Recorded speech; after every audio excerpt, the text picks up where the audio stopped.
ये lecture number 11 है unit 1 का, जिसमें हमने डिटेल टॉपिक पढ़ने एक्सरसाइज 1.2 के। यहाँ पे एक सिंपल सी डिफिनीशन आ रही है। वो सिंपल सी डिफिनीशन क्या है कि आपने एक स्क्वायर मैट्रिक्स लेना है। देखिए ये चीज़ ज़रूरी है कि आपने क्या लेना है, एक स्क्वायर मैट्रिक्स। इसी ए को क्या कहोगे, साइमेट्रिक मैट्रिक्स कहोगे अगर आप इस ए का ट्रांसपोज ले ले और वो आपको वापस ए दे दे। ये आपके पास ए है, अब आपको साइमेट्रिक चेक करना है। तो साइमेट्रिक चेक करने का आसान तरीका ये है कि आपने क्या लेना है, ट्रांसपोज लेना है। यानी 1 2 2 4 का मैंने क्या लिया, ट्रांसपोज लिया। अब देखिए ट्रांसपोज का मतलब है कि इस रो से कॉलम बनाओ, कॉलम बना।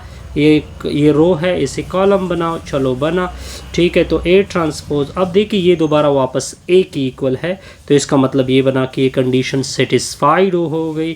तो इसका मतलब ये बना कि ए को क्या होना चाहिए, साइमेट्रिक होना चाहिए। आसान सी रिजल्ट है, कोई कन्फ्यूजन नहीं।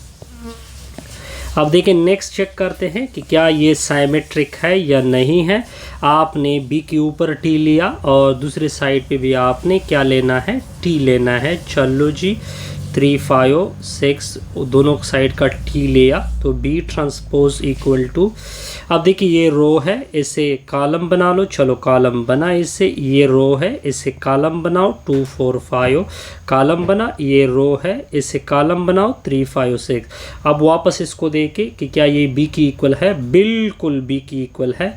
तो इसका मतलब है कि हमने एक मैट्रिक्स का ट्रांसपोज लिया, वापस ओरिजिनल बी आ गया। तो इसका मतलब ये बना कि बी को क्या होना चाहिए, hence B is symmetric, hence B is symmetric. B क्या बना, साइमेट्रिक बना, साइमेट्रिक मैट्रिक्स बना। आसान सी कैलकुलेशन है, कोई कन्फ्यूजन नहीं होनी चाहिए। अब इसके बाद डिफिनीशन करते हैं। एक और डिफिनीशन होगी, वो होगी स्क्यू की।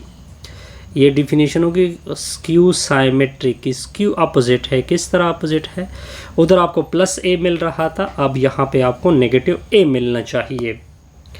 तो स्क्यू को किस तरह डिफाइन करेंगे, let we have a square matrix. हमने एक स्क्वायर मैट्रिक्स लिया, चलो जी हमने स्क्वायर मैट्रिक्स लिया।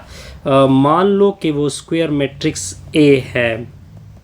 देन ए इज कॉल्ड, ए को क्या कहोगे, ए इज कॉल्ड स्क्यू। ए को स्क्यू कहोगे, यानी ए क्या बनेगा, स्क्यू साइमेट्रिक मैट्रिक्स बनेगा।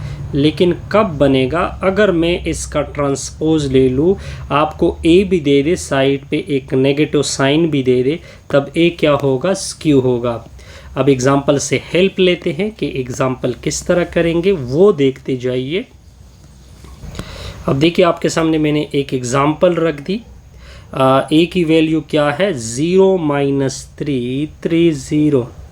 स्क्यू चेक करने के लिए भी आपने दोनों अतराफ का टी लिया, चलो दोनों अतराफ का क्या लेंगे, टी लेते हैं। अब देखिए टी का मतलब होगा ये रो है, इससे कॉलम बनेगा, 0 - 3 ये रो है, इससे कॉलम बना।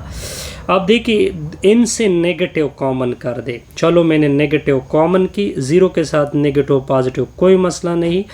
इसके साथ पहले पॉजिटिव था, चूंकि नेगेटिव कॉमन हुआ है अब नेगेटिव आएगा। ये -3 था, अब +3 बनेगा। इसके साथ नेगेटिव पॉजिटिव की कोई ज़रूरत नहीं।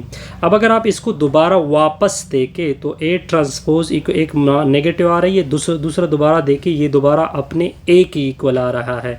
अब देखिए ए का ट्रांसपोज लिया, दोबारा वापस -a की इक्वल आया। हेंस ए को क्या होना चाहिए, ए इज क्यू साइमेट्रिक मैट्रिक्स होगा। ये क्या होगा, स्क्यू साइमेट्रिक मैट्रिक्स होगा। आसान सा रिजल्ट। अब इसी पे यहाँ पे आपको एक डायग्राम नज़र आ रहा है, जैसे कि आपके सामने है। देखिए मैट्रिक्स था ACB BAC CBA। जब हमने ट्रांसपोज लिया तो ये रोता, अब ये कॉलम बना। जब ये रोता तो ये कॉलम बना, ये रोता ये कॉलम बना। इससे हमारा ये लेक्चर कंप्लीट हो गया। ये lecture number I think so क्या था जी, ये लेक्चर नंबर 12 होगा, 11 होगा। इससे हमारी ये वीडियो